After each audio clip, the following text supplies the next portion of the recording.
Chances for work all around us now, opportunities right in our way. Do not let them pass by, saying sometime I'll try, but go and do something today. 'Tis noble of man to work and to give, love's labor has merit alone. Only he who does something helps others to live. To God each good work will be known. Then wake up and do something more than dream of your mansion above. Doing good is a pleasure, a joy beyond measure, a blessing of duty and love.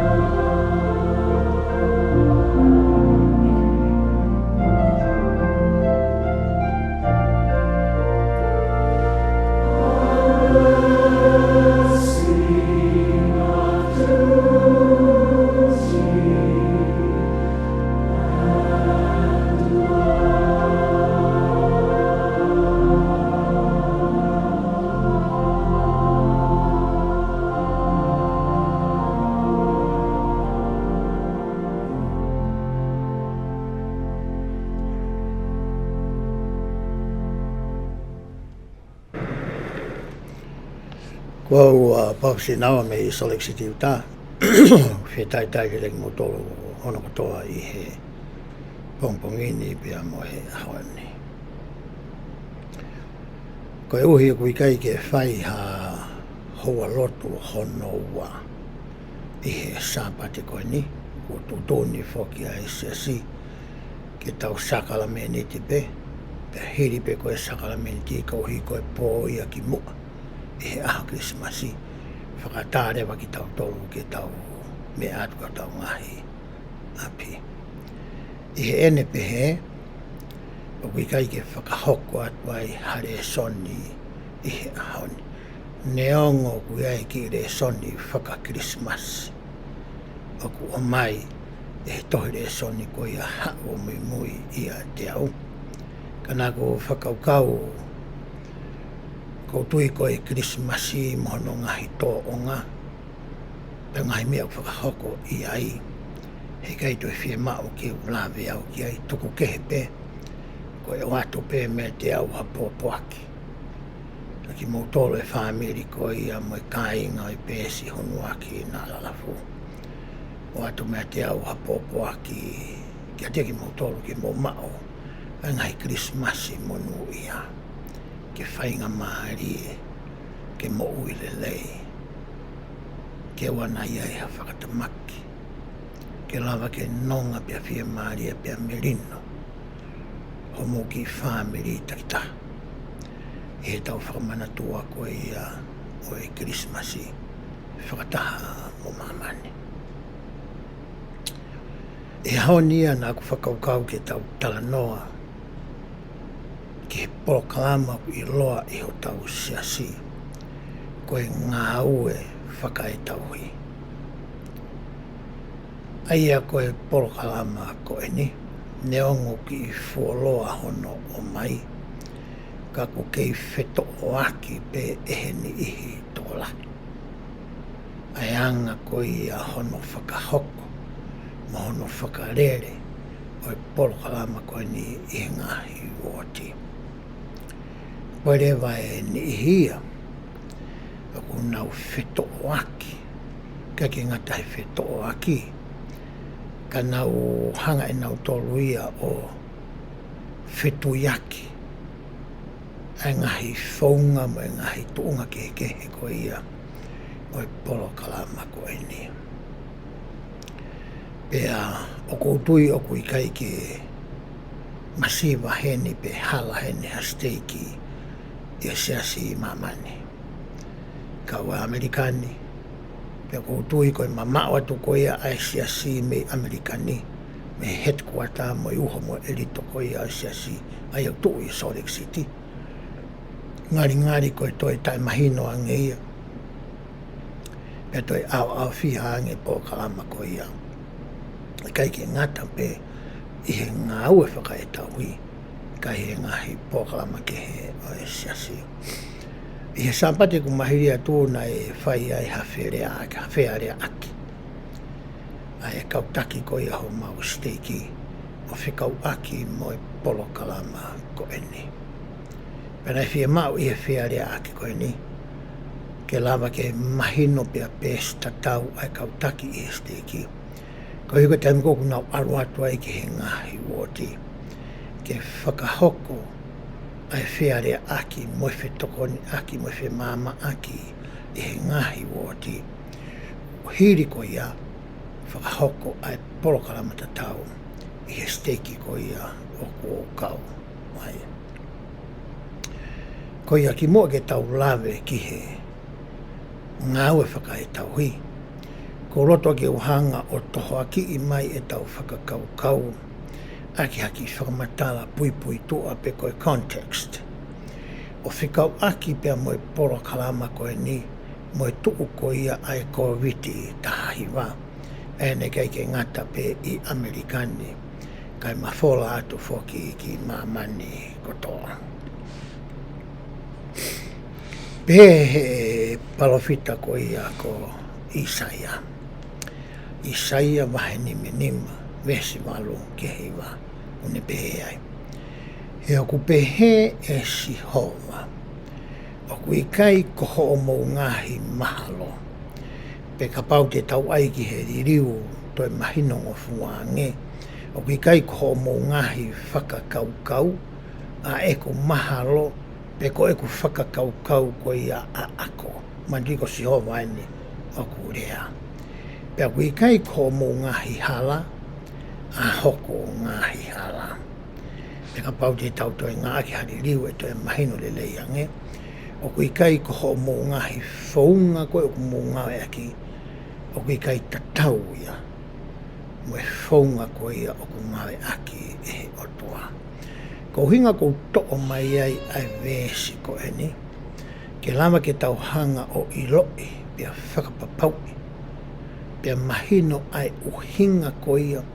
o ku kehe ai whaunga ai eki pia me he whaunga ko ia ai tangata pe koe whaunga ko ia a ako mo e whaunga ko ia oku ke Ngaue aki pe hangarewa Isaia o talamai ka tiki tautolu oku ikai ki hatai mea ta tauai ai Ngaahi whakakaukau mo e Ngaahi mahalo ko ia ai otua pe mo ene Ngaahi hono Ngaahi hala mo ene Ngaahi whaunga ko ne Ngaue aki pe mo koe pe mo au pe hauko ate lau ko ia ai vesi anohiwa he oku hange oku maorunga hake ai Ngaahi langi me he mamani oku pehe hono maorunga o hoku Ngaahi hala pe ko oku Ngaahi whaunga mo eku Ngaahi mahalo pe ko eku whakakaukau i ho mo Ngaahi mahalo pe ko mo Ngaahi whakakaukau hangarewa Isaia o mai e kehe ko ia o i tuunga e awhio anga ko ia o i otua pia mo e palanite ko ia o ku tau nofu ai hona kehe pia perewa Isaia o ku pehe tofu pe ai kehe ko ia mo e wama mo e whai kehe ko ia ai whakakaukau mo e whaunga pe ko e mahalo mo e Ngaahi hala o ku Ngaue aki eki kapau te tauhanga whikai kapau te tau sio ke mamaa ko ia o mamani pa me he mahina mama o mamani me he laa mama o mamani me he palanite hoko mai o aluai ke he palanite pure ki kolapa o ku hinga pehe ki ai ki whakarika me whakahino o mai e Isaia ke mahino ki a te au ai wāmama ko ia o e ta whakakaukau mo e ta whaunga Ngaue mo e whaunga ko ia o ku Ngaue aki eki I he tohi toka i mga whakawā wahe te au mawha vestahani mā ki he taha no. Koe whakahaini na oange ki a sosia samita. O whikau aki mo e kautaha na e ui koe kautaha wōwonga taha pe koe United Firm. Ai koe kautaha koe nina e whakatuu tokua ke tokoni i ai kāinga lotu ke oua na iei hapaia masiwa tōku hausia ia teki nato. Ai ne toki ririu ia ki mui i tani pia koe sosia samita ai polo kalama koe ni o ui koe lao o e mea taha. Pe taimi koe ne fuafua kamata hei kāinga lotu e polo kalama koe ni. Hange na e keike e ola rerei. Hange pe na e tatou sia. Ona whakarere polo kalama koe ni. Hange pe ia o kui keike mau pe maa opo opo. Hono whakarere. Pana hangarewa hei ki o ange whakahaa koe ni ki a sosia samita ai uhinga o kui keike mau mo maa opo opo ai polo kalama koe ni. Te uraua tia me vestahani ma o e vesi ono taha nou pehea. Pea ko eku taumua, koe taumua ni whi polo kalama koe nā tala noa ki ai.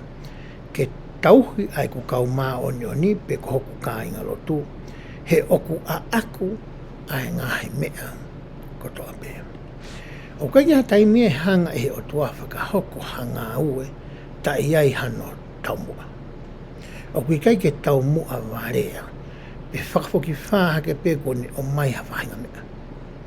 O kui ai pe taumua Ngaue ai otua. Pe koe taumua Ngaue kuia e kautaha wōwonga taha, ke lawa ke toni i pia tauhi kau maa oni oni. He koe mea kotoa pe i he mamani koni utau nofo ai, koe mea ia e otua. Pe hoko ai tueni whakahino hino ki he palofita. Ka kua pau ke whaia i he ku whaunga pe a aku. Tange ke sasamita. Kono hinga ia koe ke Ngaue le lei ai. Kono hinga ia o kui kai ke malangalanga ai polo kalama koe ni. Kono hinga ia koe te mou whakahoko e mou tolo ai polo kalama o whakatatau ki whaunga mo e mea koe nā ku talatu ka mou tolo ke mou whakarere aki. Toi hao mou tolo ia o toi ai ho mou whakakau kau ia mou tolo. Toi mai mou ki whaunga ia a mou tolo. Kono hinga pe ke Ngaue whi polo kalama koe ni. Pea hoko atu ni whakarea. O pe. Pea wakai koe whaunga eni kua tuuni e au koe eki. Ke tauhi ai ai ku kau maa oni oni. Ke hake aki ia kakai masiwa. I hono whakamoula loa i pe whakatoki la loi. O e kakai koloa ia. Ai koe huinga taha. Tange ki ka pau mou loto ke mousio ki he ola o e polo kalama koe ni. Pea whakahoko ia e he whaunga ko ia a aku. Tuku ho whaunga au. Tuku ho whakaukau au. Whakarere e koe polo kalama koe ni he mea na aku na lato. Na ririu foki ai polo kalama whai ako whakaapi ai na tauwanga maheni ki hai. Ki he whatongia Fakaetauhi i e pereri ko ia o i wanoa tahawaru. I te mwene whakahoko mai fo i riu koe ni na e lau ai tola. He kono hinga foki ko na wanga maheni i he polo kalama whai ako whakaapi. Pea nau loto pe tokua ki nau tolu ia, ke tau kei nofo pe i he whaunga motua. Aina e whai koe e isileri, taimi koe ni whakawa fo e tohi ni mga ipiseri na whai e paula, ko pita, ko sione. Ke tala ke kainga loto, ke si aki ai lau a Mosese, o si FAKAKATOA ia e he eiki, ka mouhau ki a Kalaisi. He taimu koe ne o mai ai koe e kia fo i polo kalama koe ne he wanoa tahawalu e pereri. Ki he palofita, kia Nelson. Ke tala ki mamani. Koe polo kalama fo oueni ko hoku whinanga roni, ko hoku loto ni ko whakakaukau ni ko whaungan ke wharerek a hoku siasi. Rau e tō lahia. O hake mo ngahi uhinga keke. Ko hea hono uhinga o whakahoko ai ririu koe ni. I kai ke ngata i epleri wanoa tahamaru, ka i maasi pe o i wanoa tahamaru, na te hanga rewa he siasi ia, o ririu ai anga ko ia tuu ai ko lomu whakamelekse te ki he ngahi woti. Hanga mo mea i he taingi moana ia e ko lomu ai taura i ki lahi, na ia e kupurita monong tokoni, pe koe assistant ki he kupurita. Pe ia rea mo e ko lomu ke he kaumatoa. I maasi wanoa tahamaru ia tamai siasi. He kai ke toe ua ai ko lomu ko ia melekse te ki. E whakataha i mai o mai kauta ki lahi o whakataha i mai kaumatua. Lau mo tō lahi. Koe hāhono uhinga, hange, toi tuku hifa kautaura ki lahia ki lalo, ki he kaureka ki he kaumatua. Kai ke tua whainga uhinga ke i he nau o mai. Ka nei hono uhinga ona ne hanga he eki o mai ai tūtu ni ko eni. E ko hono uhinga, o kwhia maure waia, ke to'o e ngai whatongia lahia mei he pisope, o mai ia o whaawaki, o mai ia o whakakahoa aki, o mai ia o oangi, ki he kolomo e kau mātua, mo e hoa lotu e kau whiwhine o wha. Ke nauhanga o to'o, ke nauhanga whakahoko e ngahi Ngaue ko ia, ka e sio pe fōkasi tāwhataha pe pisope ia, ke he ngahi whatongia oku o ona ke ne fua. Ai hei kai ke ne lava ia ke ne toi hanga o VAHE pe delegate ki ha tahakena. Ko ia tō taha pe te lava ka hoko ai ngahi whatongia ko ia.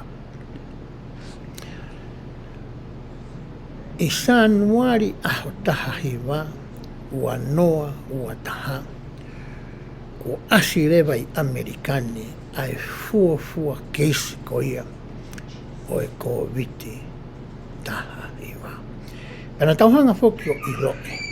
I temna hoko e ko viti taha hiwa, na i keki te lava ha taha i ke tau toi whi alu aki. Ia ue ke alu ke whare koroa, ka ki te whaha ewa ki he kangai kāinga, ka ki te whaha ewa ki he kāinga rotu, ka ki te whai hamea ia.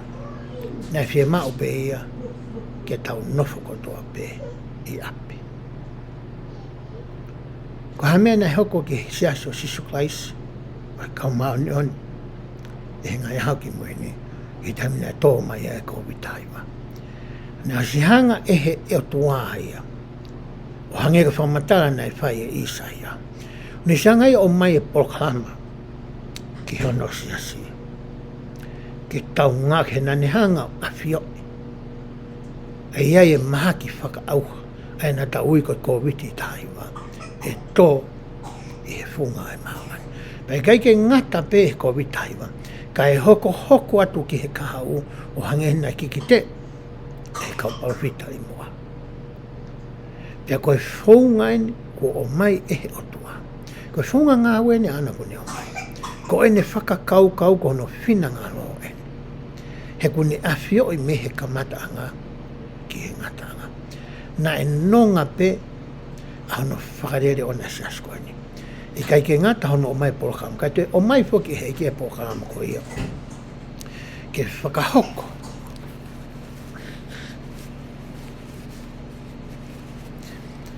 A hono ako ko ia o e whofora me api. Hoko api ko e senitāia. Hoko ia ko e ului api tanga. Ngauhia ke hoko ia ko e uho moe e rito ko ia ke a ko iai ai whorofora whakawhoi tui pia ma whawhamere. Pia tō mai koe ko witahi mai. No ngā pe ai me mi pai Siasi o Sisu Kalaisi kamani. Hoko pe ako whorofora ia api. Whakahoko ai pe whakataha ia o whakahoko pe ia i he Zoom. Ngai whakataha koe e kautaki ngau i ko virtual meeting. Whakahoko pe ia he interneti. Koe anga koe au ririu koe o e whaiako o e Ngaue Fakaetauhi te taulawe ki anai. Ia ngai whunke ke na tau whetu taki pe tau tori a teki tau tō tai te tau wheha aki. whakasino i he taimi ko ia o e COVID taha iwa. O whape he ki pui putu o me context ko e ko atu. Ke toha ki i mai tau whakakaukau ki he whaunga Ngaue ai otua, whakatatau me whaunga Ngaue ko ia ai tangata. Ke maarunga ngi pe ai whaunga Ngaue ko ia ai otua. Ki mua ke tau lawe ki he wakanga ko ia pe koe whatongia ko ia koe Ngaue Fakaetauhi. O koe ngahi whehu i mauinga o toton ke tau wakai, ke tau sio ki ai, tau hanga whakamatalai, tau whenga ke tāri. Hange koe ni, koe hā koa ai lakanga pe koe Ngaue Fakaetauhi. Koe hā hono uhinga o tau whakahoko ai Ngaue koe ni. Koe taimi whe o tau whakahoko ai Ngaue koe ni. Ko whe i rewa wheitu, o ku tau o ki whakahoko ai Ngaue koe ni. Pea ko hai koa o whakahoko ki ai Ngaue koe ni. Pea moe whaunga ko ia hono whakahoko o e whatongia pe koe lakanga Fakaetauhi. Koe ngai whehu ia ko roto ke tau sio ki ai, pea tau toki hanga rewa wakai, ngai konga kehe ko ia, o e polo kalama whaka o tua koe ni, e kui loa koe Ngaue Fakaetauhi. Whehu uraki oku pehe. Koe hā koa ai lakanga tauhi. Toa whamatala koe ni te uwhai, i kai ke ngata i he fo i whehu i koe ni. Moe toenga o whamatala ko toa pe te uwhai, o ku to ia me he website ai Siasi, o ku lawe pe ku tala noa, pe whakahino hino, pe ngahi mauanga tokoni, o whekau aki mo e whatongia Fakaetauhi, ai aku koe website i pehe, koe ministering at churchofjesuschrist.org. Koe fo i website ia, ka pau ke whie alu ki ai. Pea to rewa mo e ngahi whamatala ke heke, me he tohi whakahino whakalukfua, VAHE hono wataha. Koe wheitu uia e o mai mea e ngahi whamatala ko ia te whai, ke mou mea ai pe o kui kai koa whamatala ai na whisi i naua. Koe whamatala ai ni ai eiki, na e whakafou mai ni kautaki, ke tauhanga i lo e whaunga Ngaue ai eiki. Kai toku ai whaunga ko ia aki tautolo. Pe ai. Koe whaia, koe ngai lakanga whakatauhi, ko hono i loi, mo hono toka ngai, ai whie mao, ai ni ihi kehe. Koe uraki te whitoi whatongia ia, pe koe uhinga ia o e tau o e lakanga tauhi, koe hawitari pui koe hae lakanga tauhi. Koe tau whekumi ke i loi, ai whie mao ko ia ai ni ihi, o ku wahei mai, pe kua osi wahei mai, kia ki tau tolo. Pe keke ngate tauhanga i loi, ka tau whenga ke whai hato kone. Paua te lau ko ia, ai whamatala. Ko hono whakahoko ia o e Ngaue, ai whakamoui. Ta koe lakanga tauhi, koe Ngaue, pe koe polokalama ia, ai otua. Pe tau whakahoko ene polokalama, e tau alu ko ia, o whai e tau Ngaue Fakaetauhi. Hoka te whamatala koe vesi. I he taimi o tau whakahoko ai ho tau whatongia lakanga tauhi, o ku tau whakafofongai, a Sisu Kalaisi. Koe mea urakia, o totonu koe ke mahino, ki he whewhine mo e tangata ko toa pe, o ku kau i he polokalama koe ni. Ko ho aruatu koe ke ngahi api, o kai te ke aruatu koe ko koe, pe te ke aruatu koe piso, pe me kautaki, niongo pe kau i ho aru. Koe uraki mo hiri o mo tumutumu o mea ko ke aruatu ai ke ngahi api, ke hanga e koe o whakafofongai, ke ngahi whaamiru ke aru ki ai alo oi otua, ai ko Sisu Kalaisi. Pea hau koa te lau ko iai vesi. Pia tau Ngaue koe kau tuu wahaa. Ke tau toka ngai. Hiki haki. Pia whakamalohia aki nau tolu. O ki ho tau atakai. Tau tuu wahaa i he ki whamiri tau aru ki ai. Pe koe tō tāwha hoi tuitu waika tiki tau tolu. Pia moe atua. Tau tuu wahaa i a teki nau tolu. Pia moe piso pe. Tau tuu wahaa i a teki nau tolu. Pia moe kautaki ko ia huarotwini ofa. Pia moe kautaki ko ia i he pure tapu. O e kau mātua. Ai ku to'o ia. Me website ko ia nāku tala noa ki ai. Hoko atu e lau ko ia toi whainoi no. Wahi wataha. Poini hono noa. He tau hoko ko e kau wākonga a Sisu Kalaisi. O tau whenga. Ke Ngaue Fakaetauhi ki he whanau ai otua. Tau ku haue whatongia ia ko eni. He tanbou tau papi ai ki he Siasi. Pe tau hoko koe me mipa hono Siasi. Pe koe kau wākonga pe koe kau mui mui ai ko Sisu Kalaisi. O ku hau ia moe whakawa ko ia. O e papi taiso. Ai Ngaue koe ni Fakaetauhi. O ku tau tala noa ki ai. Hoko atu e lau ai tohi. Ko e lakanga tauhi, ko hafonga mahu inga ia o tau tauhi ai, e onga whekau e ua ko ia i he wholwhola. Ke ofa kihe o tua, pea mo ofa i o tau kaunga api. Ko e hā, e toi whaunga mahu inga, whoki ia ke tokoni i hono whakahoko, o e Ngaue o e o tua, ki he whakamooi mo e hake ki ia. O tau whai e Ngaue koe ni lakanga Fakaetauhi, ko e taha ia o e ngahi konga lalahi ko ia, o e tau mua ko ia ai otua, ke toni e toa tahako toa pē ke mau ho nau hake ki i mo nau whakamooi. Ka pau te ke mea ke Siasi koe ni, ko e tau mua Ngaue ai Siasi koe ni. Pia ku wahe whare mai, wea konga lalahi whakatua wha, ko whakotuu mai ke ne hanga o iku na i aki. Ai tau mua koe koe toni e ne whanau ke nau mao, ho nau hake aki mo nau moi tangata.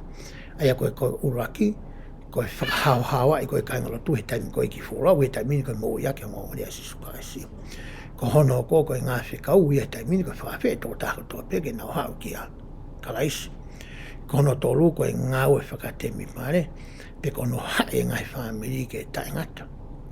Pea ko hono whārewa, ko hono toka ngai, o e paia, pea mai masiwa. Kono hinga u tau whakahoko ai, ai polokalama mo e Ngaue koe ni. Whiu hono wā, ko e hārewa u hinga, o e Ngaue Fakaetauhi. Pē lau ko ia ai tohi. Nāne o whai u hingani ki a Kalaisi. Te wate porfofo Ngaue vang fu restol walu. Nāne o whai e he eiki, nāne a koi, nāne huwhia, nāne whakawhia mārie, mo tāpua ki aki nau tolu na e whiohi mo ia. Ko ngai mea nei whai ko he eiki, pia moe ni ihi ko ia i hono taimi. Hole lai taupe, o whina ngalo ai eki ke mau he kau me mipa kotoa a hono Siasi ai whaahinga tokanga ko ia. Tako e uhinga inu tau whai ai ko ia ai whatongia ko eni. Ke tau toka ngai ai kaingalo tu, mo tau whanga toko wā, mo tau whanga tua whaapine.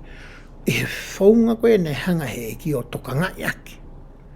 Ai ni ihi ko ia i hono taimi. Hoko ate whamatala ko ia ai tohi. O ku tokoni ai ngahi Ngaue ko e ni ke whakapapaui. O ku manatua mo toka ngai ai kainga lotu kotoa o e Siasi. Mahe e kie ne polokalama ko hawhaunga ia ke tauhanga i o manatui. Na tauhanga toka ngai e ngai whaunga ke nā ko lawe ki ane nei.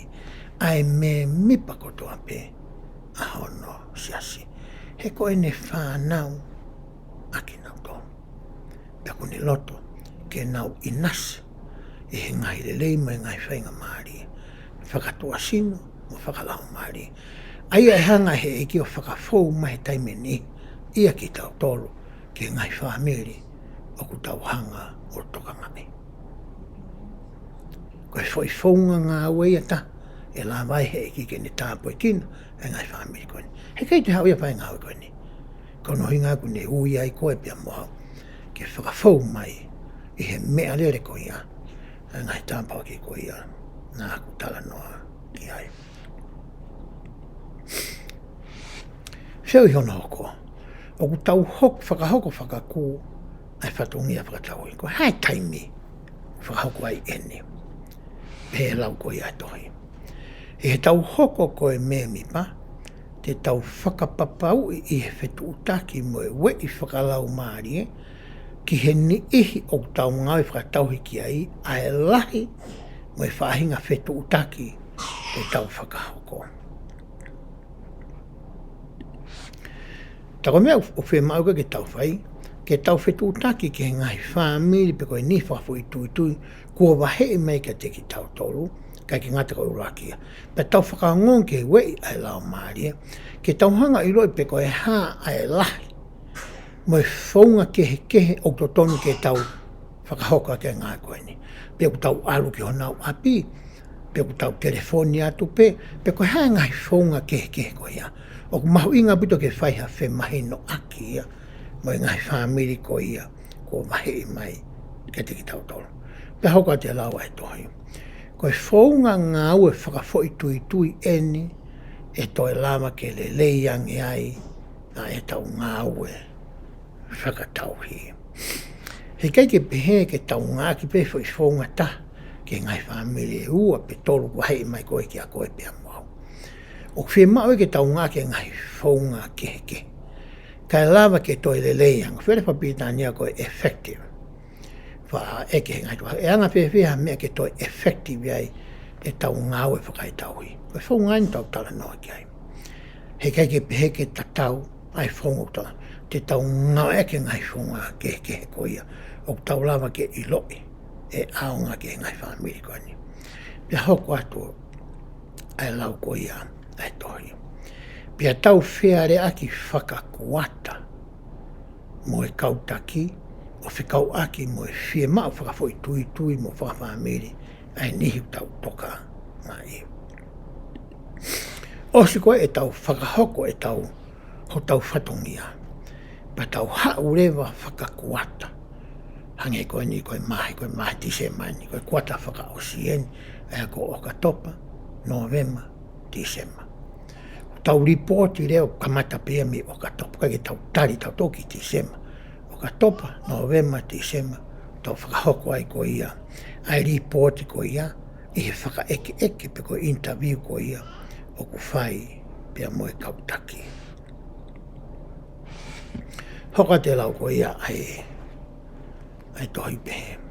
O ku tae whakatangata ai ngahi whaunga te tau ofa, mo whetauhi aki ai ia te ki tau tolu. Ko hiku tamo ui i he kuonga whakateki nolo sia.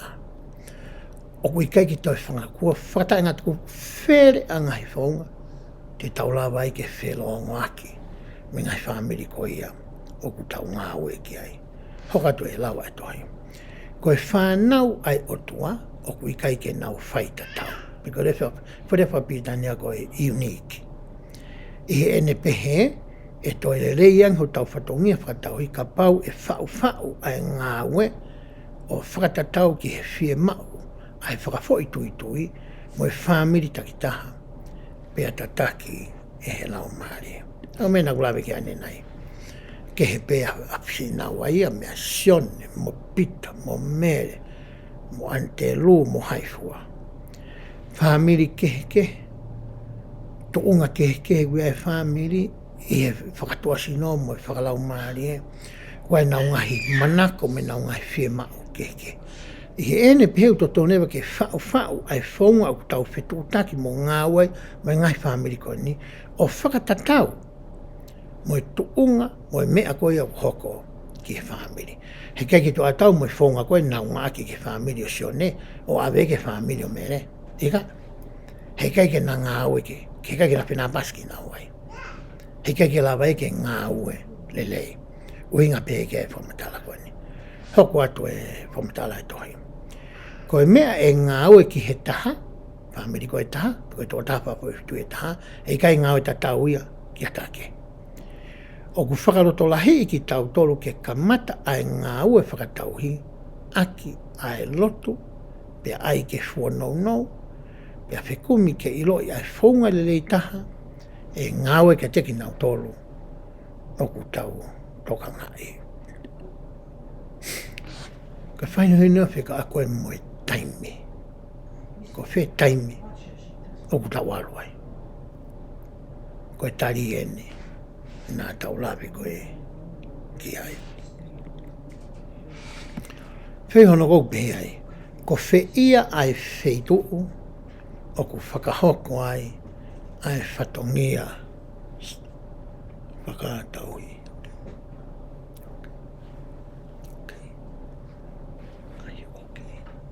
Ko whei tuu whakahoko ai Ngaue koe ni. Koe tari ene pehe. O kui kai ke toi fie mao ke a rea i ha taimi pau ia ke alu ai o whakahoko o whatongia Fakaetauhi. O hange koe nā tau whai koe e he tau whawhapi. Nā tau tātu koe ke ngai whamiri o tātu. Ko au whisi naua ko ku whakare atu pe te whainga maaria. He aho sāpate ki urere atu o whakahoko e ko Ngaue Fakaetauhi. Muka taki pe lere pe tau polokala maa pe a moi babysitter.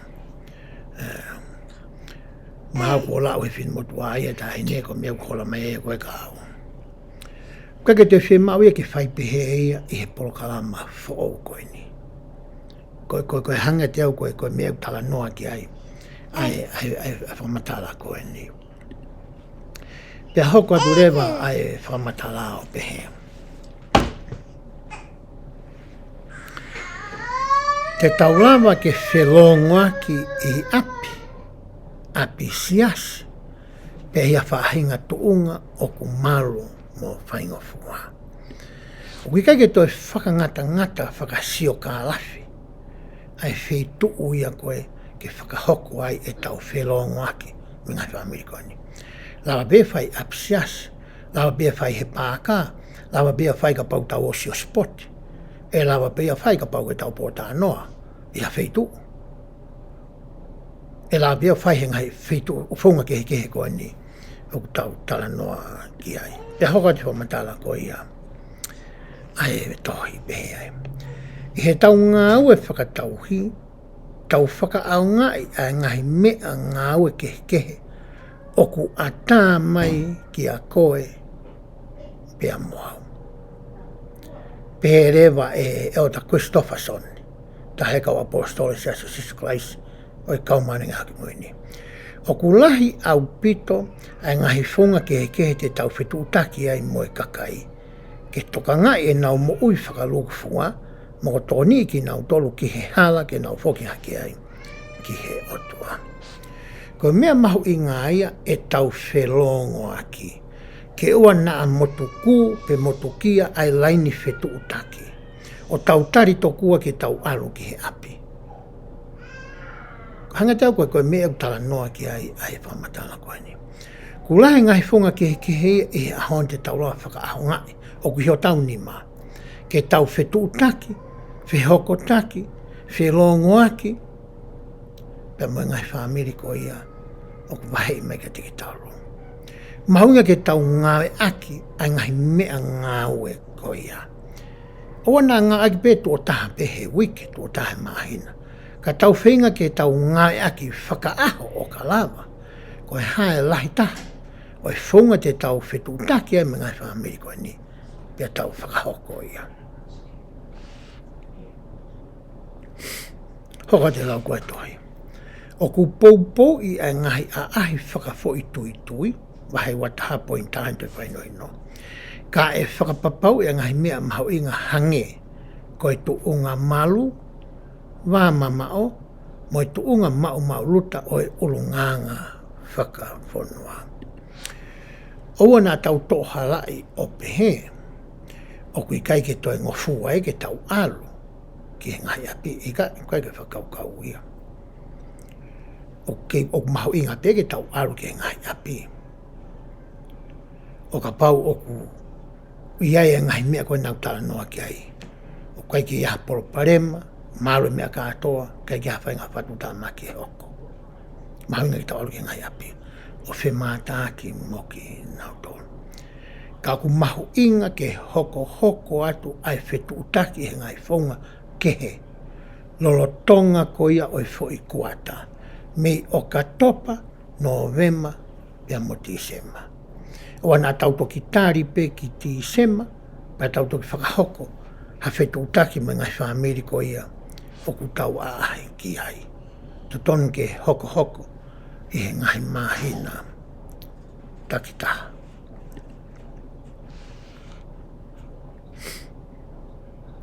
Hoko atu e lau ko ia ai tohi. E kau heni ai tā telefoni, koe ngai whunga ni tau whilonga aki ai, pe te tau whetutaki ai, pe te tau ilo i ai, pa whaka eke, ai tōnga koe ngai whamiru tau ngāwi ki ai. Tā telefoni, tala noa he viti o koe FaceTime, pe ku tau tala noa ngāwe aki ko ia. Ai Zoom, mai ngai mea pehe. E-maili, tau whitutaki elektronika, whaitohi, te tau lake whaitohi he lai pepa, pe u tau whaitohi i he message ko ia kou tau ngake tau telefoni. Mi tia whakasosiare, whetutaki i whare lotu, mo e Ngaue toko ni. Koe ni ihi pe nia o e ngai whaunga, o ku tau whakahoko aki, e tau ho tau lakanga tauhi. Koe ke toi whi maha whei tuu, whakasio ka alafi ke te alato tau tuai. Rā beke tau whakahoko i he ngalu ea, e tau Ngaue lakanga whakatauhi, a ke tau ngai aki, e ngai mea whakatekinolosia. Hoka te whamai ai whehui o pe, ko hai rewa, o ku whaike e tau Ngaue whakatauhi, pehe ai. O ku VAHE ai kau mau lakanga whakatau ipu kau pere tapu, ke nau hoko ke kau tangata Ngaue Fakaetauhi, ki he whamiri Siasi kotoa pē. O ku inga tānou ni whamiri Siasi kotoa pē, ki he huse pāniti moe waifi, moe whanau, pe koe huse pāniti moe waifi, pe koe ui tau whiwhine, pe koe ui tau tangata, pe ko hatamasi i whakafo i tui ku fuulahi. O kuire wai koe uru i whamiri, pe koe head of household. I he nau owa ko ia i he tau tahawalo. O ke kei ke nau maari. Koe ni ihia, o ku whai ki ai Ngaue koe ni tau tala noa ki ai i he ahoni. Hoka te lau ai tohi. O tau mau hangahi tufakanga ke Ngaue Fakaetauhi, ki he nihi whakafo i tui, mo hangai whamiri pau. Koe ungahe ku VAHE i mai foki, ai ni ihi koe ni ki au, hange koe ni ko au, koe whi whamiri e tolu o ku VAHE i mai ki a te au. Koe ungahe whamiri pau. Koe ke pehe ia, ke unohono pia pau alau, aluka sione kau kai ke kau ia he kulisi. Koe hui Ngaahi ia, e kamatarea ke tai maa uia, ai Ngaue. Koe nihi ko VAHE pau ka koe nihi ia, o ku ke aahi ki ai. Pea hoko te lau. E toko nii e hawhaunga mau o e Ngaue Fakaetauhi, ke ni oangi hangai whainga maari ke toko tahata ki taha, ke ni ongo i ai ofa, ai whakamoi. Ngā tiu tau tāna honi koe whaunga ina e heki, o ku mau opo. Ko hinga ke lama ke ongo i whamiri kotoa pe, moe toko taha kotoa pe he oti, ai ofa mai ko ia, mai alo ofa, ai otoa, ka teki nau tonu. Hoko atu e lau ai tohi. Ka pauku i kai me mipa, tāno ani ki haki tō tupu tangata, pe ko haki tō tupu whinemoi. E nau mātua i he Siasi, Ai ko ki tamsi ko ni, pa ki tahine ko ni, ko ia pe au siasi I family ko ni. Ka ku nau tari Ngaue Fakaetauhi. Ringani ke o mātua I ki tama pe ko ki tahine. E lava ke VAHE e kau Palestinsi o kolom o kau mātua ha kau tangata Ngaue Fakaetauhi ki he family ko ia. Tāno whai nei ke ni ko whai ke Ngaue ko hai. E family siasi. Ka wai hani o ku nau siasi. Ka wikai ke siasi e nau tamai. Mo e nau whae. Mo e toanga ho nau whangatoko wā. Pe ko nau whangatoko whawhine. Ka pai loto de leo o mātua ke aluatu. Ha kaulakanga tauhi. E lava ke VAHE. Hani ke alu ke api ko ia. Hoko atu e lau e vesi. Ko e mea tatau pe e lava ke VAHE e kau Palestinsi o e fine o wha. Ha kau whiwhine Ngaue Fakaetauhi ki he whae. Kai ke ngātai aluate o tama pure tapu. I he tamai o e whamiri. Kai aluatu e kau whawhine. Pea mea haolota whine o wha. Ki he whine eiki ko ia o e api aia. O ku i kai ke me mipa. I e Siasi o Sisu Kalaisi ka marenga ki moini. Whio I hoko pe koe whaungare waeni o ku whakahoko aki. Ai whatongia Fakaetauhi. Uraki. Whetutaki. Whelongaki mo nau tō. Whetutaki lewa ka teki nau tō ko VAHE I atu kia te koe. O te te whakatoloi. E lava ke whakahoko eni I he ngahi whaunga keke. Te taulava ke whelongaki mo ki nau tolu I he whemātaki. Telefoni. Mi tia whakasosi are. Whetohi aki he telefoni pe koe text. Whetutaki whaka-elektronika pe koe email pe koha tohi. Ko mea kou whimau ke tau whaiha whetutaki. Hange koe nko au. Koe whamui mai koe ki a te au. O kei ke ngahi whamiri koe ni. Ai tamai pe koe sempani ti moe waifi. Pa moe ki whanau. Pena e whare ki nau tolu ia I Amerikani. Ai koe whonga kula o kou sio ngai laika nau tolu. Kou hanga peo ai whanki text. Pe moha email o seni atu ki aki nau tolu. Ia rea taimi kuma ki takai atu mohe wa. O tuku atu he mata pā. Ha whanga ki mea. E mawhaka kau ke tokoni ki e ngai whamiri ko eni. Uhinga piheta no ko eni. Tau whetu utaki. He kake whi mao e ke tau toki arupe o hawhaka sino peka nau tō. Ko mao pe nau telefoni, pe koe nau email address, pe koe nau Facebook a pe koe ha. Kua si ai fo I hala whetu utaki ia, ke whelongo aki ai, me ngai whamiri koe ni. Ko hono hoko, I loi ki nau tōru. Whekumi ke I loi ai tuunga o e nau mo'ui. Ho nau wā whetutaki whakawhamiri, mai ngahi mea kehe o ku hoko, I he mo'ui koe whamiri VAHE ki ai, koe ki kia koe. I ho whai eni, te ke lava ke whakafuafua e nau whee mau, pia ke whai ha tokoni. Pia ke whetutaki ke o kautaki o ka whee mau, moha Ngaahi tokoni kehe. Hanga ilo e tuunga ku nau iai, te ke lava alu ke he kalake men Pasifiko ia wote o ko ke kauai o talaange ka nau toro. Hanga mua o print mai a whakamatala whikau aki mo sione, mo familia sione. Pia ku o mai lewa he kalake o ke ilo iai, ko sione ko no mari ko mere, ko hena whanai toko wha, tala mai mo e tau e whanau. Blama reke ke hanga ilo I kamata ke ulaha mea o kau ki aki nau toro. Te ke lawa sio ke he tau, pe wahan ni hia ku na wako I he ngahi ako loto, pe koe high school, pe koe ako ko I TOHI, elementary, te ke lawa ke ilu eha nau aho whaere I, ke lawa ke hanga o whakahoware I ki nau toro, I he ngahi aho mau inga koe ni, I he nau mo ui, I lo e ngahi mea koe ku hoko, I he api ako ko wako e tamai ki koe ngahi mea whakasipoti, koe hai mea ku nau kauai, ke hawale peku ke asiato, nau sio mai mihi lo tōku ke tua atu I tua. O mamata he nau waenga. I lo e ngahi mea koe ia, o kau ke ngahi whamiri koe wahe ki a koe. Pea hoko atu e lau ko ia. Ai whamata ai hono tolu. Hoko ko nau kau mea. Whakahai e ho tō onga o ku ke toka makihe ka te ki nau tolu. Whai ai mea ko toa pe te ke lava ke hoko ke whahinga kau mea no ku nau whie mau. Koe whonga koe te e ilo hei whamiri o ku ke viritaki pa ke hori atu ke hoko ko nau kau ngā mea. Pa ke ofi atu ke te ki nau tolu. Ke hoko koe konga e nau moui ko uhi koe lakanga whakaetauhi ku hei ki a koe. Koe mea koe te nau ilo i ai koe e nau tolu. Ai mea koe ni. Ko whai e ngahi mea koe nā tau lawe ki ai. Ane nai. He ku mālohi ange ai Ngaue i he rea. Koe whakamatala ia, koe whai ea pe ia. Koe Ngaue ia ko ha mea, ko ha concrete, mea unau sio ki ai. Unau sio pau ki ai.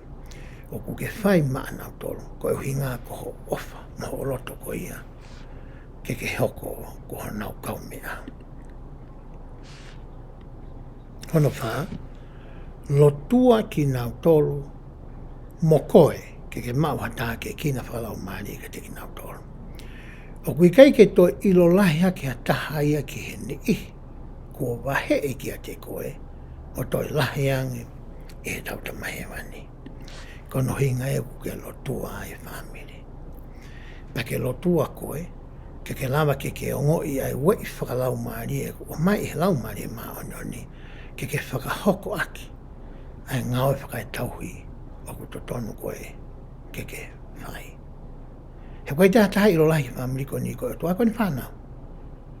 Koe e tene tanga atu mo whaino i no i koe, ke mea te ke whai. Whakate lau ai vesi. Whekumi ke mau ene toko ni ai eiki, pe ke whaalotu, ke mau hataki ina whakalau maari. Ke tauhi kia te ki nau tolu ke whamiri VAHE ki a koe, e whaunga lele i taha te ke lava, aia, ko ene whaunga. Ko whaunga lele i taha ia koe te tau whakahoko he tau Ngaue, ke tau ngā ki a whaunga e ki, kai ko ho whaunga, pe ko whaunga, pe ko whakakaukau ko ia, ai tangata. Koe ni ma, puke ho wā whetu utaki.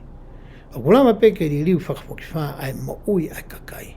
Tau whetu utaki mau pe mo nihi o ku ke Ngaue Fakaetauhi ki ai, pa teke mateu lahi le lei. Le teke mateu le lei ke tauhi mo toko ni ki nau tolu i he taimi. O ku mahe ai ha pima. Koe puke o e wā whetu utaki ni, e lawe o ka pau teke tau whetu utaki i he taimi ko toa pe. Ke ona whakahomari hake pe ko hoko ha mea ki whamiri koe teke ilo koe ki ai. Ka hinga ia whi whamata. Hange koe ni. Ia whamiri o ku wahi mai ki a te au. Tā koe o ku teu papi e naki tamasi e nau e toko naki koe ia. Kai ke ula uia ki ai. Toki aluata uia ki he lotu. O toki ilo i ai. Tau are ki he tamai o kore whamore more angi ki ai. Ko hui koe tae tokanga koe ia. A ako. Ne kai te wasi atu ai. Kau hinga e tala no koe ni. Puke, mai te menia, ta koksi puke tamai, koe ke ilo e tau tōki ai, me puke whae ui lau tōki ai. Kasi whakauwha, ai whamiri. He ka puke whae, pau te ui ki ai, to tonki ai ki whawhanga ma ki mea kai, ko hatu ka teki nau tōru. E kai ke ngata i a koe, pa pau whi maa tokoni me holota whine wha, o ku mai ma teki nau tōru mo i kai ngalotu. Ke toko ngā i aki, ai whi maa e ngai whamiri koe ni. Hokai te whamatala. Ko e ki ke ngai whakatauhi o whakamanawa e me olunga me otua, ko e tau whekumi ke ngai tari whakalange ngai whehu i tau mau, pia ngawe ke ngai whunga ke ko toa pe, o whainga maari ke tau ngai aki, e tau whetu utaki, mo ni ihi ko mahe i mai. Ko e haa pe mea te ke lama ke whakahoko ai, ai whetu utaki me whelonga koe ni, me tau whakahoko ia. Te tau au lewa ki he konga koe i honoua, o e Ngaue koe ni, ko hono whotūtū mono VAHE koe ia, o e Ngaue Fakaetauhi, pē ai. E whakakaukau i he whaalotu, e kau pasensi, o e koromu, o e kau mātua, mo whine o wha, ai ngahi Ngaue ma e kau whawhine, me kau tangata Ngaue Fakaetauhi. Kai ka mea ni wai whawe, kai ka mea ni wai noia, kai ka mea ni whawai whatupa ko mea ni pau ke lotua, pau wha au kai o whai. He kau taki koe kau matau, me kau taki koe whine o wha. Ai ngai whamiri koe he woti, pa moi ni hikou to tonu ke vahe, ke ngai whamiri koe i he woti. Te hau kai whamatala koe e tohi pe. Te nau whakakau e ngahi mālo hinga me ngai whie mau e kai ngalotu. Te nau te whakakau e whoku me ngai whie mau e whanau e whamiri. Ko ngai mea nau sio koe ki ai, ko hae ngahi mālo hinga o e whamiri koe ia. Ko hae nau ngai whie mau, ko hae nau pampare mau, ko hae nau whainga tāia. Ia nau whanau, ko hae tūnga whakatau koe whanau. Ko mea e whakakau ka i moro tua mo au kai i koe e kau taki koe ni. Ko no uhinga ke o atu ai kakai totonu ki whamiri totonu. Hoka te lau koe tohi. O kumei mei ke nau vahe haongo tangata pe ongo whawhine ke na hoa Ngaue. Te nau kore ke whakangofua e piso pe a ngai hoa ngai Fakaetauhi. Pea moe Ngaue ne vahe. Ko yanga mahi ni o ale o mātua tangata. Ale o whine mātua whine o whahau koe Ngaue koe ni. O sio nau whai koe wahiri nau lotua me ngai mena tau tānoa ki ai. Pea abreke piso pe, pe tamai piso pe usai. Pea hoka lewa e Ngaue. Hoka te lai tohi. I hono whai e he kautaki a ngai tūtō ni te nau whakaukau ki ngai mea koe ni. Kono inga ki nau whakaukau i kono vahe, ko mea tongi nau whakaukau ki ai. Ulu aki. O kutotonu ke vahe e kau tangata, mai kau whawhine ngai Fakaetauhi māte aki, ki kai ngalotu koe o kulahi taha e nau ngai whie mau. Mai le whai taki anga koe ni, e lawa ke kau wai kau me mi papa ou. Mātua tāu taha, koe ui tau whewhine, ui tau tangata, mai kai ngalotu mā lohi. Mai furi sio ke sio ki au, ke ilo i koe lise nihi koe ia kulupona tau tāno, okay? Pake ilo i le ni ihe iho kulupu me ho lote whine o wha, koe kau tangata unau mate aki, i hon whakahau koe Ngaue koe ni. O mai kau tama koe ia, o VAHE, ke ni ihi koe ni, nā tau lawe koe ia, ki hai. E lama ke hoko e tau tupu ko ngai hoa ke kakai la lahi o whatatau me ngai whainuhino e he wataha poine ua. O mulama ke tokoni mai tau tupu whewhine me tau tupu tangata ke ngai koe ni a te tau toke lawe ki ai anai. Hore whamatala koe tohi. E lama ke vahe o mātua maari ke na Ngaue Fakaetauhi. Whakataha ki a toko taha pe whamere. Koe hanga mahini ta tau tāno ke o tangata e o ngā whawhine ua. O kuto e lava ke aruha motua mano hoa, ke na whakahoko e Ngaue koe ni, ke tō taha whai tui pe koa whamere. Hoko atu. O kutoka ngā e kau pai sensi whakasteiki, mo e kau piso periki, ai kanglo totoa pe steiki pe woti. Koe uhi koe me ani, o kui kai whaavahe e ka teki nau tolu, ke koha kau tangata Ngaue Fakaetauhi. Totonu ke ua kau e kau piso periki, piso mono tokoni, pasin steiki mono tokoni i Ngaue koe ni, he ku nau aru ki nau tolu whai pe nau ahe, ia teki nau tolu pe, he taimu nau loto ki ai, ke he kakai nau whie mau koe, mo nau ngoi whai ki e whie mau ai ahi, ia teki nau tolu pe. Whakatata e ho nau taimi o nau tolu ia, ke he nau ahi pe koe o ko whai. Hoko te lau koe a vesi. E whakafuafua e pai sen whakasteiki, pe e whakaonga e kau alereanga malunga, me kau pete rea ke lorotonga. Koe nea mai koe ke kau tama koe ne steiki, kau alereanga me kau pete rea ke. Koe pai sen steiki e unihanga ko talatu ke piso pe, pea mo e woti, pe lawa ke whakaonga e nihi koe ni, i he Ngaue Fakaetauhi pe e kai. Koe whaungai na iko tūtūni en, kai ke whaungai ni ak whaungai tangata. Whaunga reun whakahoko ai vahe koe ia, o e whaiako, o e lakangata pehe ai. Ka heri hino whakangofua e he piso pe, e vahe rewa e ha me mipa o e kau paistensi, o e kau lomo e kau mātua, ai Ngaue ke kau tangata, Ngaue Fakaetauhi, kau ai me kau talavou. E vahe rewa e ha me mipa, o e kau paistensi o whine o whae, ngahi Ngaue ke whanau, ke kau whawhine, Ngaue Fakaetauhi, kau ai me kau whine moi. Ka whonga ngā maheni u tau ngā koe ki mua, e ko kui ko whatamuro. Koe mai piki lai pepa mono i mai ke te au ko whamiri no. Koe ko ia, whonga e kiu tala mai ke peheni. Ha taha e whoi toko tolu, pai sen mongo tokoni, kolom kau mātua, pai sen mongo tokoni whine o wha. O mai whai taha nao to, o mai ka nihi konu wahe ki whae ngā koe ni. o whakatau ngā tō ki lalo pia o angehingoa pia whai whepōta anō aki moki ngā tō o whikaaki me ngai whamiri koini. Koe whangu whai kono mahe i. O koe koe mona pela I pepa I osko e kalasi koe whine o whapi koe puritapu. Koe no sinau ko o whamiri na. Koe koe whangu whamiri tau ngai aki. Hoko te lau koe vesi. E tala noa ai kautaki ko e ni mo e kau tangata pi kau whawhini ngai whakatauhi ke ngahi mālohinga ngai whie mao. Mai ngai whengatai o ki nau tō te ngai whakatauhi ki ai. Ko hono uhinga pe whamatako ki orientation. Ko ki whakatau kei. Ai ni ihi koin te nau alu atu ki ngai whamiri koini. O whikaaki mo tunga ke hua ngai whamiri koini. Whakatua sino, whakatamai, whakailoto, whakalau maari. Ko mea kumahuinga taha koe ke tau sio ki e koe whatongia e kau tama koe ni I he uraki vahe I mai koe ia o e ngai whamiri ke tau toka ngai. Hoka te whamatala koe ia ai tohi. E poupou I he kau taki, e kau tangata, pe kau whawhine, ngai whakatauhi ke mahinga teki nau tolu e ngai whiema, a ke nau tolu ko vahe ange, pe korea hata taki whalau maari, ke whongala leta ke nau toko nei. Kai ke ngata he talaange ko ia o e ngai whamiri mo tōngu nau iai, pe whalotolahi poupou I. O anga whahino hino, ki he ni ihi koe wamana ki nau alu. Ke lawa ki nau alu whakahoto tonu, a he Ngaue ku vahe, ka teki nau tolu. Hoko te lau koe, o kui kai uiui, hiki ni mai pe vahe ia kau tangata, mo I kau whawhine, ngai Fakaetauhi. Koe Ngaue ni ko hakonga pe ia, o I fuakawa nā tau whai. I he baptaiso. Koe ko ngai fuakawa nā tau whai. Koe ki whi mai ke toi ki ni mai koe, fotu koe whai loto, hi ui ingoa ka. Hau pe ia, mo I fuakawa koe nā tau whai.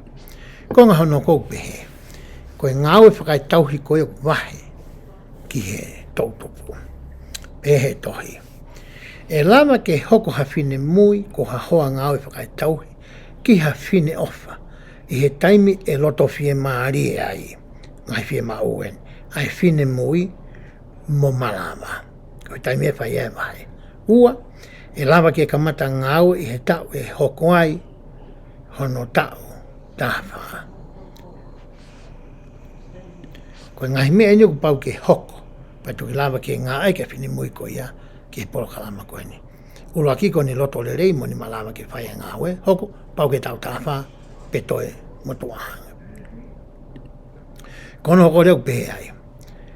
E tala noa kau pastensi o e whine ofa ki he whine mui, ko ene ongo mātua, me kau pastensi o e whine mui, I he nau whakaukau I hano vahe o e ngahi Ngaue Fakaetauhi.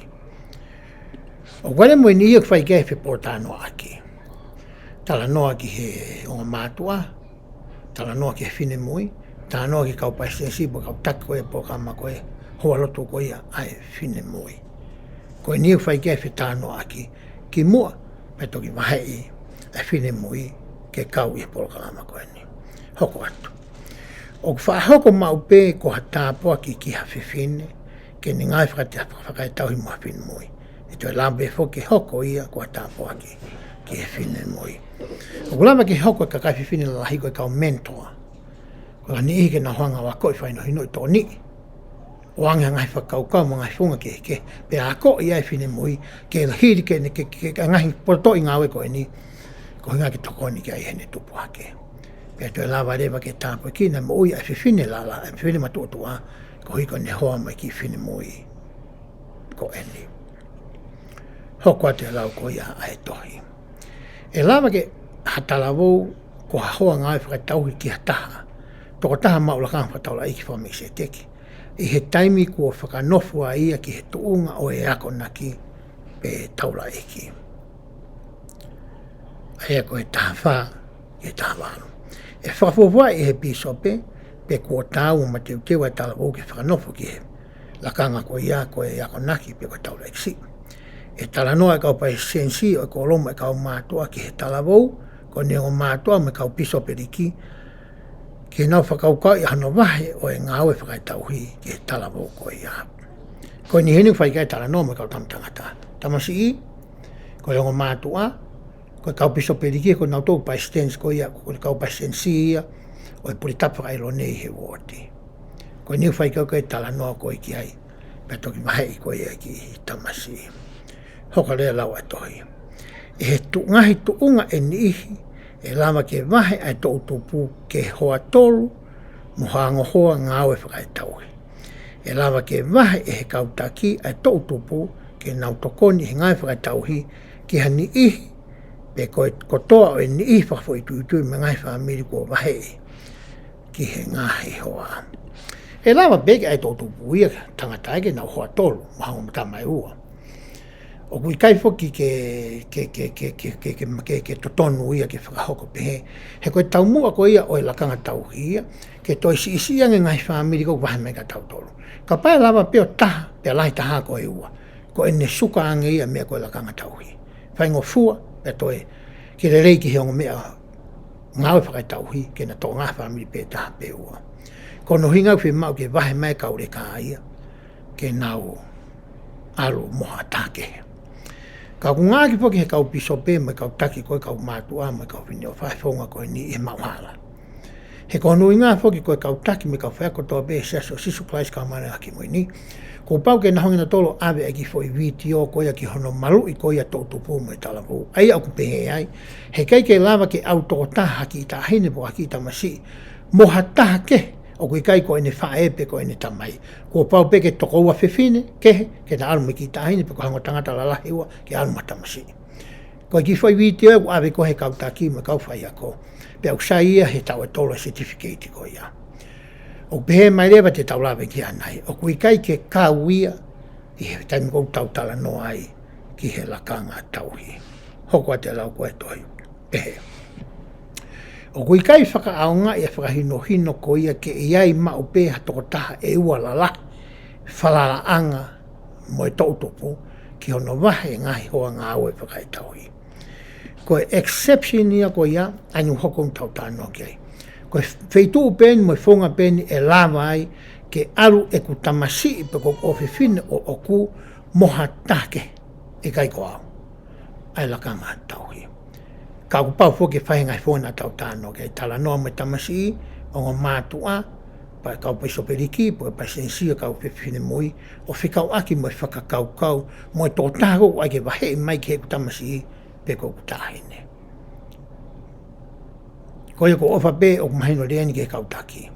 O te tau mauhala o mai e mea ke, o mai o aihe lakanga tauhi. Tala mai te whainohino e koe whitu pēni o ku whakangofua ai. Kai te whangofua e taimi. Ko no inga kwe mau e whai koe re soni a Siasi toa ma peonga whai ako. Koe taimi koe whai koe whai activity toa ma peonga whai ngotam lalahi. Pe ka pai a phi alta masi ko na api pe ko ki tayo na api. He kai albeta mata pe ko film motu a ta ave. Pau ki ale foi tokoa o ave. Ko e lakanga tauhi ia e lava pe ke alu pe tamasi ak pe ko ko ofefine mo atake. Na tokoa pe nau o whai Ngaue. Ko eni. Hoka te lau koe toi. Ka neongo ia e whakapoto molotua e kautaki, ha whakahinuhinu whakalau maari e taima ku vahe ai e tautupu ke hoa Ngaue mo e kakai lalahi. Te nau te whikumi whoki ha whakahinuhinu me he pisope. Ko e taima ku vahe ai ha tautupu ki ha hoa o ikai ko hataha o e neongo mātua e whakapapau e kautaki o ku ikai tae loto ai mātua ki he Ngaue na e vahe. Ngai whonga ku tau ngai koe ke hoko koe malui o e whanau nā kutala noa kei. Whakamuri tuku, pa peke mau ale ngofua me mātua. Ka pau e atu au ke hoa mua tamasi a sione mo mere. Koe ke nalot nā ki ai. He kei ki wala wau hoa mua na tamasi. Pa reke te kou mātā ke. Ka hui ngai whamatala koe nā tau kutala noa ki ai. Hoko atu. O totonu ke whakaehi ai ngahi hoa kakai lalahi, mea ngahi tuunga e ala mauhala e kai me kai ngaloto. Te nau tokanga e ngahi tukunga ta tau totaha. Te nau tokoni ke ma e tau tupu hausia malu mo whawhi e fia i he Ngaue Fakaetauhi. Neongo whangofua mahe Siasi hen. Ka kumatua ki mahuinga ki tokanga ai kakai lalahi ko ia o kuwahe ato e whanau e ngahi mātua ki he ke nau hoa i he Ngaue Fakaetauhi. Ke ua nā uri la tai au fia, pe puputu e whakaukau e kangalupe tae mahino, i ha asi ai tangata mo e ki tamasi a whetu hala. Koe osi pe koe aahi, whakafoki, ai ki tamasi ki api. Pako mea utu e sai e koe tau ngā koe tau tupu. Ko ngā koe ngai mea whaelektronika. Tāna e koe motua matotua, ai koe ki hao misteri au e taha mātia ke ngai mea whaelektronika. Hanga e koe talange ki hoa ko o tau tupu. Ke ne whakahoko ia e whetu utaki whakaelektronika ihe aho kotoa pe ki he ngai whamiri koe ni. Ko hono toi le lehi au tau mau i hono mai kaureka ne whanau i whanua koe ni. Tau kei e ngai mea whaelektronika pea ilo hono Ngaue aki. Ke tokoni kia tau tolu oku lalahi i he Ngaue koe ni oku tau whai. Whakaukau koe ia hono whaa pehe ai. Koe ngahi whatongia eni o kau whawhine mo kau tangata Ngaue Fakaetauhi. VAHE toale i he toi whainova he wataha poine taha pehe ai. Oku whafunga e kau whawhine mo kau tangata Ngaue Fakaetauhi ai eki. Oku nau te tokoni whoke o ngoi he kāinga lotu ai ofa mo pou ai pisope mo kau taki o whine ofa mo kolomo. Koe ni hinu whafunga i koe tau tole tau alu. Uraki, koe ngani whotutu. Uraki, koe eiki. Ua, pisope. Tolu, ka pau koe tangatau, paisene kau mātua. Monongo tokoni. Ka pau koe whine moto pe whine au, paisene whine ofa, pia monongo tokoni. Koe whakatutu, whakahoko e nihu tau whafunga, e tamu tau alu ai, ki he ngahi api. Ko eni. Hoko ati whamatala ai, tohi. Te nau reo hi, ngani ke kau, Fakaetauhi. A kāinga lotu a Siasi, Mui te ki nau tolu, o whamalo hia. Aki nau tolu. Hoka te lai vesi. Oku ai kau whiwhine, me kau tangata Ngaue Fakaetauhi, ai ngahi whatongia ko e ni, ke whakafo i tui, mo e ngahi whamiri kua vahi ka te ki nau tolu. Ko ho tau whatongia eni, te ulawe ki ai.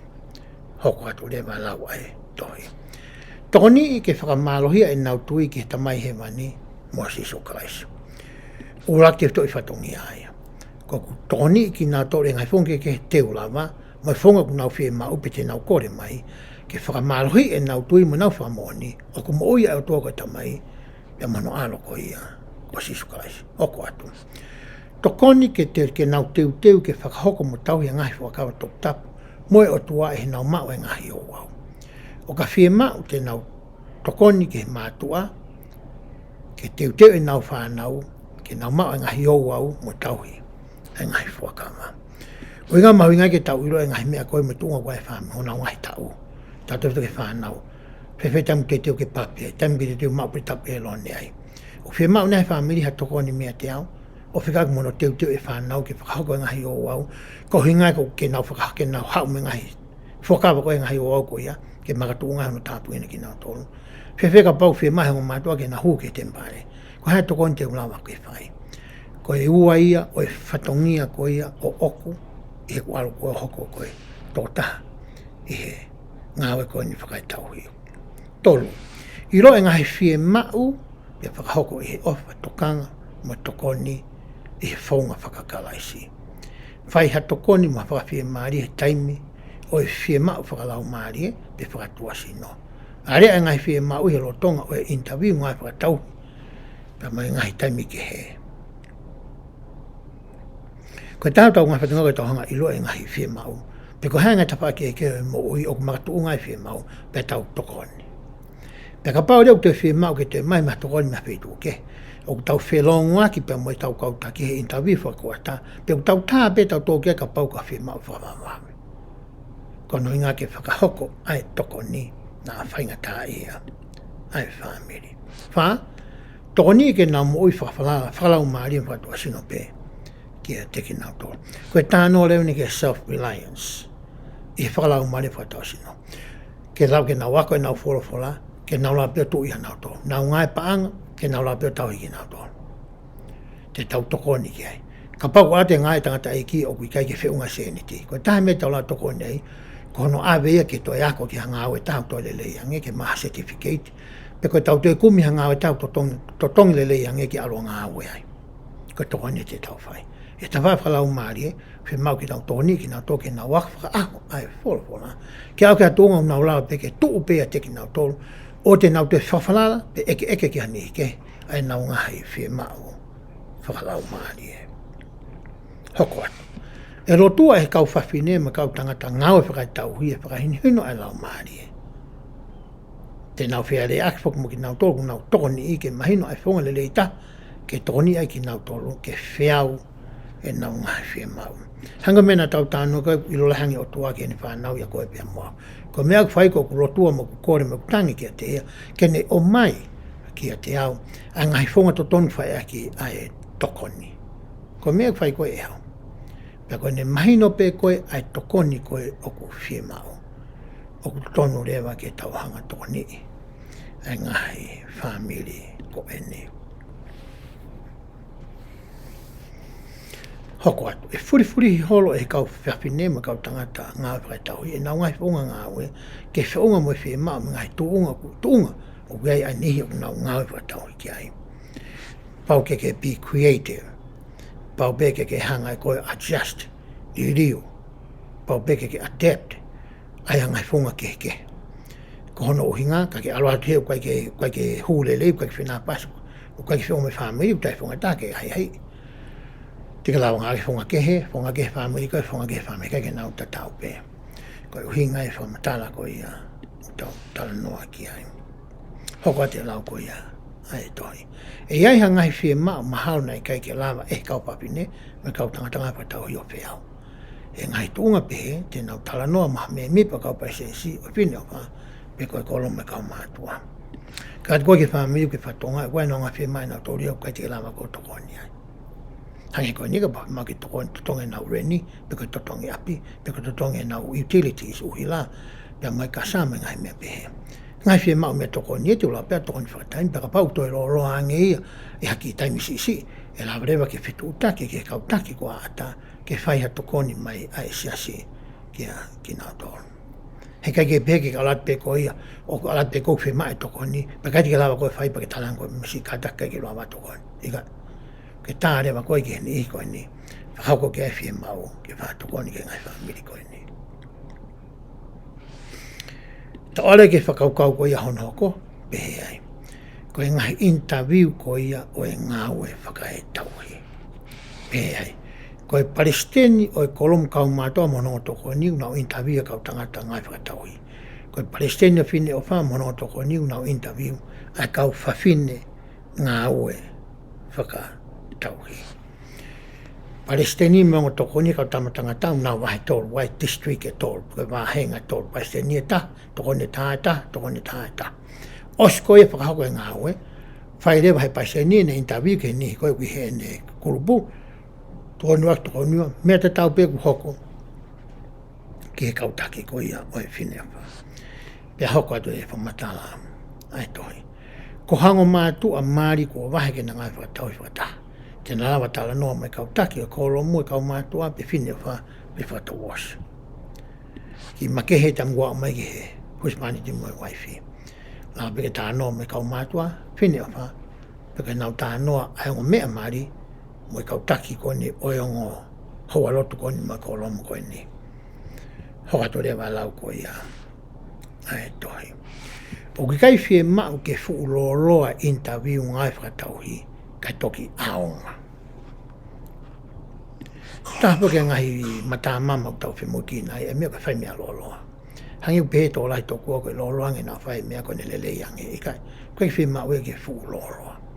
Pea ku pehe ni rewa e whaunga interview. O kua e telefoni u tautu mai pia mai paisen kau mātua pe kono otokoni, pe koe paisen whino whamana otokoni.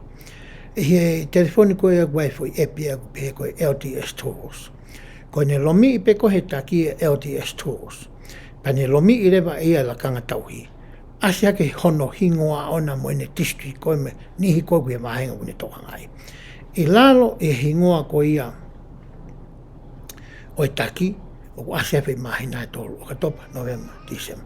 Pa i lalo e ku asia ngai whamiri koe o kune toka ngai. Ka pau kau ko hu atu, ko ni sio pe ki o ko ni eke mai ka ngai whamiri, ko ni osi pe ka pau ne whai ma whai ke i November, ko ni hanga lomi e mahina November. Mahino re bau au re bai ke system pe koe polka mai Siasi. O ilo ia ko se whakahoko ai interview ia ko ni ke whonga whakahoko koe interview. Koe taumu ore no interview raki, area e ngahi malo hinga ngahi whie mau, me ngahi whainga taa ia, ai whahoi tuitui me ngahi whamiri. Ko mea mahuinga tahani he e whakaikeke. Ko hae tunga wai whamiri. Ko hae nau ngai whia mau. O ku nau lawa whiau, pia whakatoria e nau ngai whia mau, pia kuha tō nau nau. Ko me ea tau mo raki whai koe kia whakaike koe ni, o intawi. Pia hoka tu rea wā, ai ako, ai ua. A rea ngai whunga ke tō ni i ai a kakai ke nau mateu teu, ke mau e ngahi o au, o ka whia mau. Ko hinga i o au koe ni ke ngai ordinances koe o ngore, o wai paptaiso, o wau e pure tapu. Koe o wau e sākala meniti, koe o wau e intau meniti, koe o wau e mau e mea whake lau mare maunoni, koe o wau e sila, koe o wau e paptaiso ki e mate. Koe hāfua ngahi o wau koe ia, whia mau ia ki a rea o ka pau whia mau, e whamiri tau Ngaue ki ai. Hoko atu. Whakakaukau i hawhunga e ala tokoni ai e koromo e kau mātua whine o wha, whakataha le rea whakawoti moha ni ike. E lama ke whakakau ai ni ihi nā aku lama ki ai, o ka whiawhia mau tokoni ai whamiri. E lama ke kau whakatahe kau mātua me kau whiwhine o ka Ngaue. O mulava ke toi kau mai me holoto e palai meiri, mo holoto koe tō tupu whine mui, mo i talawo ka whi maha Ngaue. E lao ke whakawhihoko taki a ngahi Ngaue ko ni o ka whi maha. Hoko rea mai lau koe e tohi. A koe mo poupou i a kau tangata, me kau whawhine Ngaue Fakaetauhi.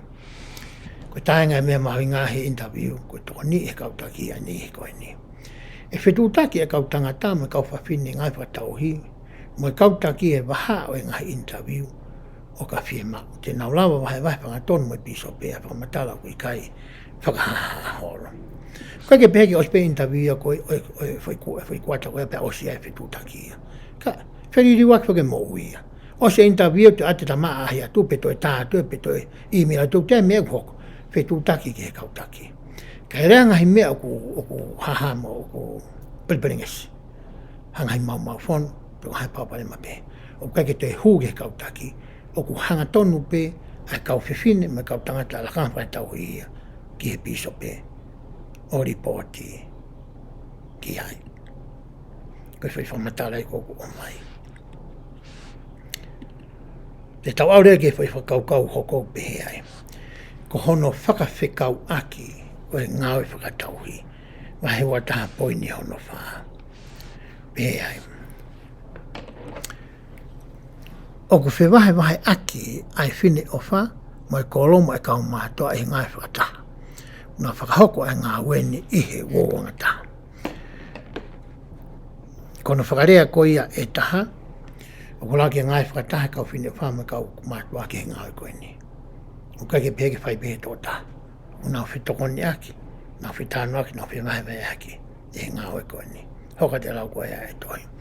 E whakataha kau pai sensi o kau whine o whama kau pai sensi o koloma kau mātua o i kai toi si iange i he tō tahe kuata. Te nau wakai e whakataha koe ni ai mea ne nau ilo i ngahi interview Ngaue Fakaetauhi. Te nau whakakaukau i whok mo i ngahi Ngaue Fakaetauhi e wahe aki ai o Palestini e whatongia kona whotuutu mo i tataki o e whakataha ko e ni.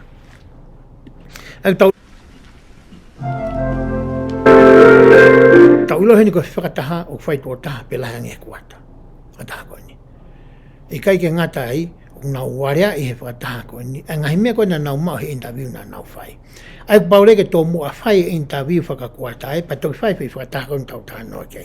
He kai ke whai whakataha te ke whai interview. He ko hai me te nau warea ai ai. Kai ke hamea i area ai ai. Whai interview o ska whai whakataha o nau warea ai ai.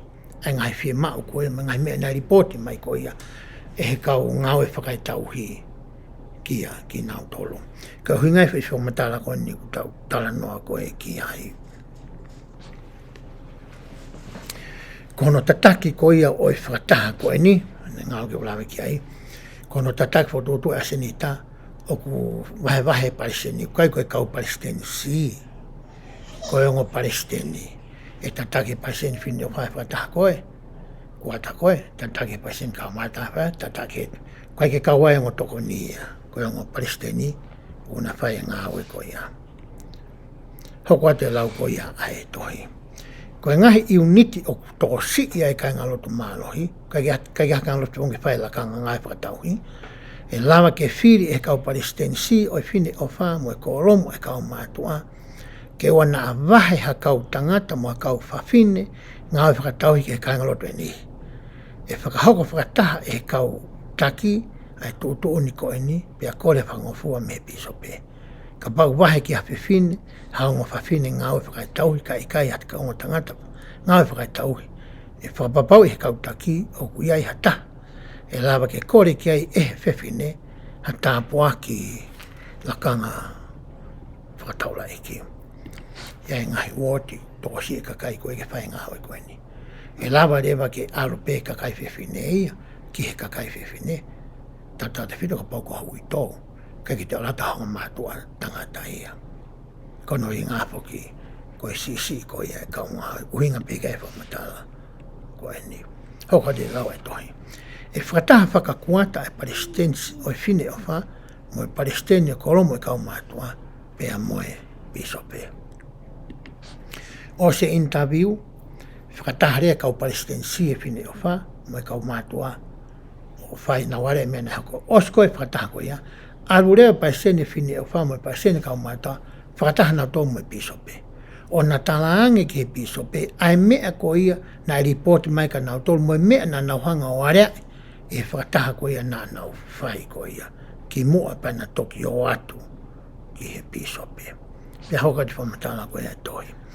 Te nau area e ngahi whiema o e kaingaloto e woti, ko e piso pe, pasen kau mātua, pasen whine o wha. Te nau talanoa foki, whekau aki moa ngahi ririu e lawa ki e whai, ki he Ngaue Fakaetauhi. Me e wak na warea e whakataha koe ni a toko tolu koe ni. Nau sio ko hae mea o whi maa wai toko ni, ko hono hoko, o whi maa mnai ke te whahaki whiunu aki, whahaki iririu, e pia te ongo tama koe. Whewheke o mawhisi na wai awe ke whaamiri koe. Koe nau whilotoi peke ai, pe whakahoko iriu koe, pe whakahoko mai re vai ia, kia te au. Koe tau mua ia whakataha ku whai, pia moe piso pea. Te tau alu rewa ki he konga whaasko ia o e tau pokalama e hao ni la e Ngaue Fakaetauhi. Whika aki mo e whaunga koe whakahoko ai e tau report ko ia hiri e tau Ngaue. Pihe ai. O kui kai ke toi tānaki e he kautaki ia ha report e whika aki mo e ngahi whamiri mo e ni whawhoi tui tui. Na e whai ki ai haa ahe i ha whahinga mahina pe o e kuata. Ka neongo ia o ku mao e kau whawhine mo e kau tangata Ngaue Fakaetauhi ha whainga maari ke wheare aki mo e kau taki o e koromu, mo e kau mātua mo e kau taki e whine o wha, o whekau aki pia mo e nihi koe o nau Ngaue Fakaetauhi ki ai, pia mo e Ngaue Fakaetauhi o ku nau whai. O ku whakahoko e ni i ha ngahi interview whakakuata mo ha ngahi taimi kehe o ka whi mao. O ku kei mauhala ngahi woti tola, o pehe to kua. O si koe homo alo whahoko mo ngai la Ngaue Fakaetauhi, pia mo tā, telefoni ke kautaki, pe ko skeita rio report. Ika? Pe koe tā mai kauta mai o eke mai ka tau tolo, pe nai lava hoa ai. Koe te hoko ia hao. Koe whonga pe te nau ilo iai, koe nau whakahoko, e nau whaka eke pe koe interview, whakakuata. Koe wheitu uia kwhai ai reporti. Koe te whai a wheitu. Koe hinga ia ai tala noa koe ni. Koe ka pau ke hau otu nau ke ngā ke whonga motua koe ia. Eke mai, whinaona lava o Ngaue Fakaetauhi mai nan. Koe te whai ia. Te ki toki ilo pe koe, e taimi whai ta whaka eke. Te ko ha taimi ke. Hoka te whamatala koe ia. Ai, tohi. E o ta Holland e nane pe. Nai pe o ta Holland, e i kai toi whie mau ke ripoti whakamahina mai, ai kau whawhine mai kau tangata Ngaue Fakaetauhi. Ka te nau whea lai whakakuata mo e kau taki, i he interview o whekau aki, mo e mārohinga mo ngai whea mau e ni, o VAHE i kia ki nau tō. Ka whunga ripoti ia. Kai te whai hata mai, kai te whahata atu. Ta toki whelongo aki pe, i he taimi whaka eke ai iau. Pena e pehere kui stopa soni ia. Koe whaka eke koe au kula wahi ngai whonke eke. Whai whakasino, ta whetauraki, o whai, pe kula pia whakako he telefoni, lawa pia ta whetutaki whakavitio, koe la peke ta lawa ta FaceTime, ka pau ku ta maa ngā ke āpere, pe kutala pe tawa Ngaue aki hato e whaunga whetutaki ke hange koe ni koe sumunga koe lawa rebe whanga ia interview ia koe ni Fakaetauhi tānoa pa koutu i koe whaunga lelei a nge ia ke lawa ai ke mau e toko lahi ke whetutaki mo nao tōru e ngai whaunga whalektronika koe whaunga koe ke whahat whatua sino koe tāno lolo ia e hanga koe whakau koe interview koe ni o kutau tala noa ki ai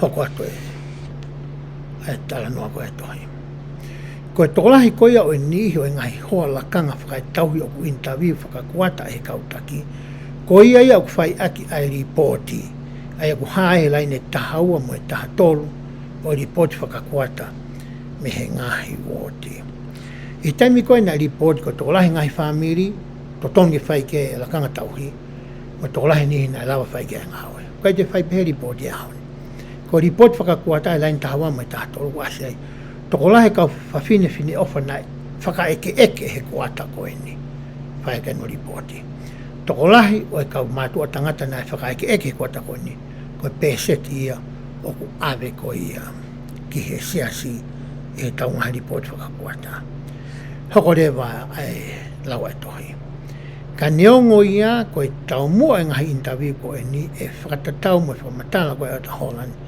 ke mahino ke he kautaki o whine o whama kau mātua ai tunga whakalau maarie o whakatua sino o e kāinga lotu koe huingai whakaeke koe te wha report koe whakaeke ke ilo he kautaki ai mingi mea kotoa pe o kau ke ngai whamiri ko ia oku nau hoko koe taki ki ai ai aku tau orata tō koe kau Ngaue Fakaetauhi o whafunga i ki nau tolu ke ngai whamiri koe wahe mai kia ki tau tolu